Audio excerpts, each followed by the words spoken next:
Teman-teman, saat teduh perkitab agak lama absen karena ada sedikit kendala teknis. Tetapi puji kepada Tuhan, pagi ini kita bisa lanjut kembali. Nah, topiknya adalah tentang janji atau sumpah. Bilangan pasal 30. Ini akan menjadi pelajaran yang sangat penting. Sumpah terlalu suci untuk dianggap enteng. Karena itu, Tuhan ingin umatnya tidak menyepelekan sebuah janji atau sumpah. Sumpah adalah janji yang bersyarat, yang dibuat dalam konteks doa permohonan. Baik dalam perjanjian lama maupun perjanjian baru, suatu nazar atau sumpah selalu merupakan ikrar atau janji yang dibuat kepada Allah. Sumpah tidak pernah dipandang hanya sebagai janji kepada manusia saja. Sumpah adalah merupakan ungkapan pengabdian dan komitmen yang tidak biasa, tetapi bersifat sukarela. Ketika seseorang bersumpah kepada Tuhan, maka dia tidak boleh melanggar janjinya itu. Dia harus melakukan semua yang dia ucapkan sebagai janji itu. Di dalam ayat yang kedua dikatakan, apabila seorang laki-laki bernazar atau bersumpah kepada Tuhan, sehingga ia mengikat dirinya kepada suatu janji, maka janganlah ia melanggar perkataannya itu. Haruslah ia berbuat tepat seperti yang diucapkannya. Ketentuan untuk laki-laki yang bersumpah sangatlah tegas. Melanggarnya adalah dosa. Oleh sebab itu pilihan satu-satunya adalah harus menepatinya. Sebuah nazar atau sumpah adalah hutang sampai nazar atau sumpah itu dilaksanakan. Tetapi beda untuk wanita. Tuhan memberinya kelonggaran. Jika seorang wanita yang belum bersuami bersumpah dan ayahnya melarangnya, maka sumpah itu batal dan wanita itu tidak bersalah di hadapan Tuhan. Nah, begitu juga dengan wanita yang sudah bersuami. Jika suaminya melarangnya ketika istrinya bersumpah atau bernazar, maka wanita yang bersuami itu dibebaskan dari keharusan untuk memenuhi nazarnya. Tetapi kalau seorang ayah membiarkan anak gadisnya bersumpah, atau seorang suami membiarkan istrinya bersumpah, maka wanita itu terikat seperti pria. Dia tidak punya pilihan kecuali harus melunasinya.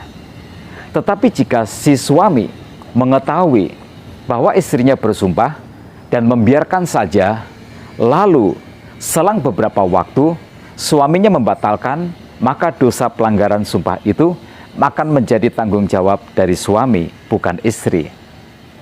Karena itu, terhadap sumpah atau nazar, Tuhan Yesus mengajarkan dalam Injil Matius pasal yang kelima, ayat 33 sampai dengan 37, kamu telah mendengar pula yang difirmankan kepada nenek moyang kita, jangan bersumpah palsu, melainkan peganglah sumpahmu di depan Tuhan. Tetapi aku berkata kepadamu, janganlah sekali-kali bersumpah, baik demi langit, karena langit adalah tahta Allah, maupun demi bumi, karena bumi adalah tumpuan kakinya, ataupun demi Yerusalem, karena Yerusalem adalah kota raja besar. Janganlah juga engkau bersumpah demi kepalamu, karena engkau tidak berkuasa memutihkan atau menghitamkan sehelai rambut pun. Jika ya, hendaklah kamu katakan iya. Jika tidak, hendaklah kamu katakan tidak. Apa yang lebih daripada itu berasal dari si jahat. Ya, sumpah harus ditepati. Jika tidak, maka itu menjadi sebuah dosa. Karena itu, daripada tidak mampu untuk menepati, maka Tuhan Yesus mengajarkan lebih baik kita tidak usah bersumpah sama sekali. Nah, sangat umum bagi sebagian orang untuk mengingkari janji atau sumpah yang dia lakukan. Banyak janji atau sumpah dilanggar tanpa memikirkan konsekuensinya. Tuhan meminta pertanggungan jawab untuk setiap janji atau sumpah yang kita lakukan. Orang yang beriman harus dikenal dengan perkataannya yang dapat dipegang atau dipercaya. Karena itu, kita tidak boleh sembarang janji atau mengucapkan sumpah. Sumpah adalah etalase kepribadian kita.